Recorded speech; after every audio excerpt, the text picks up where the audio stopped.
Hello guys, പുതിയൊരു വീഡിയോയ്ക്ക് എല്ലാവർക്കും സ്വാഗതം ഗൈസ്. അപ്പോൾ നമ്മളിതുണ്ടോ ഏറ്റവും റെയർ ആയിട്ടുള്ള മറ്റേ ഫെറാറിയുടെ F40 ആണ് നമ്മുടെ കയ്യിലിരിക്കുന്നത്.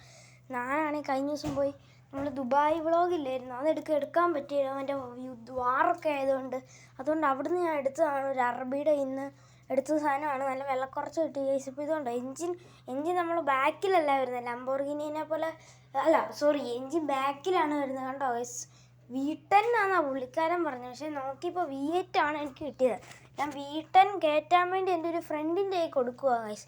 അപ്പോൾ ഇതുകൊണ്ട് എൻ്റെ ഫ്രണ്ടിൻ്റെ വീടെന്ന് പറഞ്ഞാൽ ഇച്ചിരി ദൂരെയാണ് കേട്ടോ. പക്ഷേ ഇനി അവിടം വരെ നമുക്ക് പോകണം. അതുകൊണ്ട് ഇച്ചിരി ലോങ് ഡ്രൈവ് ഉണ്ട്. അതുകൊണ്ട് ഗൈസ് നിങ്ങൾ സ്കിപ്പ് ചെയ്യാതെ മാക്സിമം കാണുമോ ഗൈസ്. ഇനി എൻ്റെ ഫ്രണ്ടിൻ്റെ വീട്ടിലോട്ട് വിളിക്കണം ഗൈസ്. അപ്പോൾ നമ്മളിനി ഇച്ചിരി സ്പീഡിൽ പോവാണ്. എന്തായിരുന്നു ഗൈസ്. അപ്പോൾ നമ്മൾ ഈ വീഡിയോ കാണുന്ന എല്ലാവരും ഗൈസ് വലിയ ലൈക്ക് ചെയ്യണം, സബ്സ്ക്രൈബ് ചെയ്യണം ഗൈസ്. നമ്മൾ റോഡ് ടു 100 സബ്സ്ക്രൈബേഴ്സ് ആണ് ഗൈസ്. അപ്പോൾ എല്ലാവരും മാക്സിമം എല്ലാവരും സബ്സ്ക്രൈബ് ചെയ്യണം ഗൈസ്. സബ്സ്ക്രൈബ് ചെയ്യുന്നതുകൊണ്ട് നിങ്ങൾ പൈസ ഒന്നും പോകുന്നില്ല, ജസ്റ്റ് ഒരു സബ്സ്ക്രൈബ് ഗൈസ്. അപ്പം ഇത്രയൊക്കെ ഉള്ളൂ. അപ്പോൾ നമ്മുടെ വണ്ടി നമ്മൾ നേരെ നമ്മുടെ ഫ്രണ്ടിൻ്റെ വീട്ടിലോട്ട് പോകണ്ടോ. പിന്നെ ഒരു കാര്യം എന്ന് പറഞ്ഞാൽ ഗൈസ്, നമ്മളൊരു ഗീവ് അവേ കൊടുക്കുന്നുണ്ട്. ഗീവ് അവേ എന്ന് പറഞ്ഞാൽ CPM കളിക്കുന്നവർക്ക് വേണ്ടിയാണ്, കളിക്കാത്തവർക്ക് വേറെ ഗീവ് അവേ ഉണ്ട് ഗൈസ്. അപ്പോൾ നമ്മൾ 50 സബ്സ്ക്രൈബേഴ്സ് ആകുമ്പോൾ ഗൈസ് നമ്മളൊരു എന്താ കൊടുക്കേണ്ടത് ഗൈസ് ഗീവ് അവേ. ഞാൻ ആലോചിച്ച് വെച്ചിരിക്കുന്നതെന്ന് പറഞ്ഞാൽ നമ്മുടെ ഒരു റാങ്കുലർ ഇല്ലേ ഗൈസ്, ഒരു ഓറഞ്ച്, അത് കൊടുക്കാനാണ് ഗൈസ് ഞാൻ ആലോചിച്ച് വെച്ചിരിക്കുന്നത് ഗൈസ്. അത് കിട്ടുവാണെങ്കിൽ ഗൈസ് ഞാൻ ഉറപ്പായിട്ടും അത് തന്നെ ഗീവ് അവേ കൊടുക്കത്തുള്ളൂ. ഞാൻ നിങ്ങളുടെ സത്യം വെച്ചേക്കുവാണ് ഗൈസ്. നമ്മൾ എത്താറായിട്ടുണ്ട്, കുറച്ചുകൂടെ ദൂരം പോകണം. എന്നിട്ട് ഗൈസ് വേറൊരു പ്രശ്നമുണ്ട്. ഇത് ഇനി നമ്മൾ സ്റ്റിക്കറൊക്കെ അവൻ അടിച്ചു തരാമെന്നൊക്കെ പറഞ്ഞിട്ടുണ്ട്. അതുകൊണ്ട് നമ്മൾ MVDയുടെ അവിടെ പോലീസ് സ്റ്റേഷനിൽ കൊണ്ടുവന്ന് നമുക്ക് രജിസ്റ്റർ ചെയ്യണം കേട്ടോ, അല്ലെങ്കിൽ നമ്മൾ പിടിച്ച് ജയിലിലിടും. അതുകൊണ്ട് ഫസ്റ്റ് ഗൈസ് നമ്മൾ തെന്നിപ്പോയി ഗൈസ്. ഗൈസ് നേരെ അവൻ്റെ കൈ കൊടുത്തിട്ട് ഗൈസ് നമുക്ക് വരാം.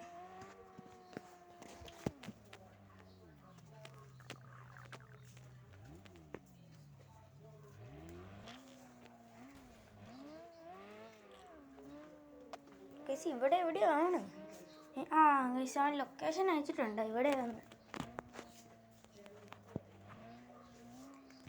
ഗൈസ് നമുക്ക് ഇവിടെ എവിടെയെങ്കിലും പാർക്ക് ചെയ്യാം.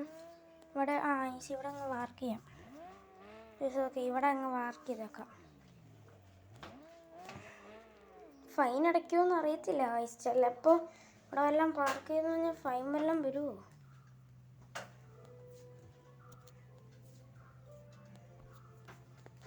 നമുക്ക് ഇറങ്ങി ഞാനിനി നടന്നു പോവാൻ കേട്ടോ, ടാക്സി എല്ലാം വിളിച്ച് പോവാനാണ്. അപ്പോൾ പിറ്റേ ദിവസമായി ഞാനിവിടെ ചായ കുടിച്ചുകൊണ്ടിരിക്കുന്ന നമ്മുടെ അണ്ണാച്ചി വന്ന ആഴ്ച നമുക്ക് നമ്മുടെ ഫ്രണ്ട് നമ്മുടെ വണ്ടി വന്നിട്ടുണ്ട്. അവൻ പറഞ്ഞ ചെറിയ സ്ക്രാച്ചൊക്കെ ഉണ്ട് ആഴ്ച, അത് കുഴപ്പമില്ല. അത്യാവശ്യം വർക്ക് ചെയ്തിട്ടുണ്ട്, വലിയ വർക്കൊന്നും ഇല്ലെന്നാ. പക്ഷെ എന്നാലും ഗൈസ് ഞാൻ ചുമ്മാ വീട്ടനഞ്ച് കയറ്റി ഫ്രീ ആയിട്ട് അടിച്ച വർക്കാണ്. സോ അപ്പോൾ ഇനി നമുക്ക് നേരെ പോകാനുള്ളതെന്ന് വെച്ചാൽ MVDയുടെ അങ്ങോട്ടാണ്. ഇനി 80 ദൂരം ഓടിക്കാനുണ്ട്. ഈ നിങ്ങൾ സ്കിപ്പ് ചെയ്യരുത്, ഞാൻ പെട്ടെന്ന് കട്ട് ചെയ്തിട്ട് ഞാൻ ആക്കിത്തരാം. ഗൈസ് അങ്ങനെ ഞാൻ MVDയുടെ അടുത്ത് എത്താറായിട്ടുണ്ട്, പോലീസ് സ്റ്റേഷൻ്റെ അടുത്ത് എത്താറായിട്ടുണ്ട്. ഞാൻ മടുത്ത് വണ്ടി ഓടിച്ച്. പോലീസ് സ്റ്റേഷൻ എത്തി. ഇനി നമ്മൾ മാന്യമായിട്ട് വരികയാണ്, അല്ലെങ്കിൽ അവർ ചുമ്മാ പിടിച്ച് കേസാണ് ഫൈനാണെന്നും പറഞ്ഞടിച്ചാണ് ഗൈസ് പോലീസ് സ്റ്റേഷൻ ഗൈസ്. അപ്പോൾ നമുക്ക് വണ്ടി ഇവിടെ മാന്യമായിട്ട് പാർക്ക് ചെയ്യാം.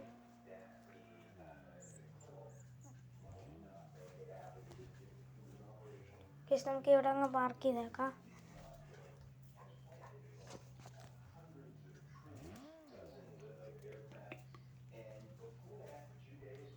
ഗൈസ് പാർക്ക് ചെയ്തിട്ടുണ്ടായി. നമ്മൾ പോലീസ് സ്റ്റേഷനിലോട്ട് ഇറങ്ങുകയാണ്. പിടിച്ചകത്തിടാൻ വരുന്നാൽ മതിയായിരുന്നു. നമ്മുടെ അലൗഡ് ആണോയെന്ന് വെച്ചാൽ വീട്ടനെഞ്ചിനൊക്കെ നമ്മുടെ കൊച്ചു കേരളത്തിലൊക്കെ കയറ്റുവാണെങ്കിൽ നല്ല പണി കിട്ടുമെന്ന് എനിക്ക് അറിയത്തില്ല ഗൈസ്. നമുക്ക് കാണാം. ഒറ്റ മൈൻഡ് ഗൈസ്, ഒറ്റ മൈൻഡ്. അപ്പോൾ ഇതിനകത്തോട്ട് എങ്ങനെയാണ് കയറുന്നത്? ഇതെന്താ പൂട്ടിയിട്ട് പോകണല്ലോ. പോലീസ് സ്റ്റേഷൻ ഇതില്ലേ? ഉണ്ട്. നമുക്ക് ഡോറൊക്കെ അടച്ച് കയറിയൊക്കെ മഞ്ഞായിട്ട് കയറാം. ഗൈസ് ഇവിടെ നിന്ന് ആരെയും കാണുന്നില്ലല്ലോ. അതാണ്ട് ഗൈസ് ഒരു പോലീസ് ഓഫീസറുണ്ട് ഗൈസ്. അപ്പോൾ നമുക്ക് പുള്ളിക്കാരനോട് പോയിട്ടെല്ലാം ചോദിക്കാം, എങ്ങനെയാ ഇതെല്ലാം എന്നൊക്കെ. അയ്യോ ഗൈസ്, നമ്മളെ പിടിച്ച് പുള്ളിക്കാരൻ ജയിലിലിട്ട്. നമ്മൾ പെർമിഷൻ അലൗഡ് അല്ലാതെ മോഡിഫിക്കേഷൻ ചെയ്തെന്ന് പറയാം. പക്ഷേ എൻ്റെ കയ്യിൽ താക്കോലുണ്ട്. ഗൈസ് ഓടി എണീ നിലത്തിട്ട് താക്കോലാണ്. നമ്മൾ പ്രിസണിൽ നിന്ന് എസ്കേപ്പ് ചെയ്യാണ്. നമ്മളെ പിടിച്ച് ജയിലിലിട്ടു. നമുക്ക് ഒറ്റ മൈൻഡേ ഉള്ളൂ, നമ്മൾ വണ്ടിയും കൊണ്ട് പോവാണ് കേട്ടോ. അവർ പിടിച്ച് തന്നെ നല്ല ഇടിയൊക്കെ ഇടിച്ചു. നമ്മൾ നേരെ പോവാണ് കേട്ടോ. പിടിച്ചോ.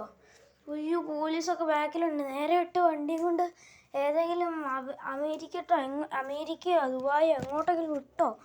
എൻ്റെ മോനെ വേണ്ട, ഫ്രണ്ടിൽ തന്നെ പോലീസ് വണ്ടിയുള്ളു. ഓടറാ. എൻ്റെ പൊന്നോ ഗൈസ്, പുലിവാലായി. പെട്ടെന്ന് പോട്ടെ ഗൈസ് വണ്ടിയും കൊണ്ട്. ഇനി എങ്ങോട്ടെങ്കിലും ഗൈസ് നമ്മുടെ ഫ്ലാറ്റൊക്കെ റെയ്ഡ് ആകുമായിരിക്കും. എനിക്കറിയത്തില്ല ഗൈസ്, നമ്മുടെ ബിസിനസ് ഫുള്ള് റെയ്ഡായെന്ന് തോന്നുന്നു. പെട്ടെന്ന് വണ്ടിയൊക്കെ കയറി പോട്ടെ ഗൈസ്. അയ്യോ പോലീസ് വരുന്നു. എന്നാളിയാ പണിയായി, സീനായി. ഗൈസ് ഇനി അടുത്ത വീഡിയോ കാണുമെന്ന് പോലും അറിയത്തില്ല. ഇത്രയൊക്കെ ഉള്ളു ഗൈസ് ഈ വീഡിയോ. ഇനി അടുത്ത വീഡിയോ ചത്താക്കാണ്. ജീവനുണ്ടെങ്കിൽ ഗൈസ് അടുത്ത വീഡിയോ ഇടും. അയ്യോ ഗൈസ് ജയിലിൽ പോവോ? വണ്ടി ഇടിക്കുകയും ചെയ്തത് എന്തുവാ, സ്പീഡ് ഇടുവാണ് ഗൈസ്. അപ്പോൾ ഇത്രയൊക്കെ ഉള്ള വീഡിയോ അടുത്ത വീഡിയോ കാണാം. ജീവനുണ്ടെങ്കിൽ അടുത്ത വീഡിയോ കാണാം ഗൈസ്. അപ്പോൾ ബൈ.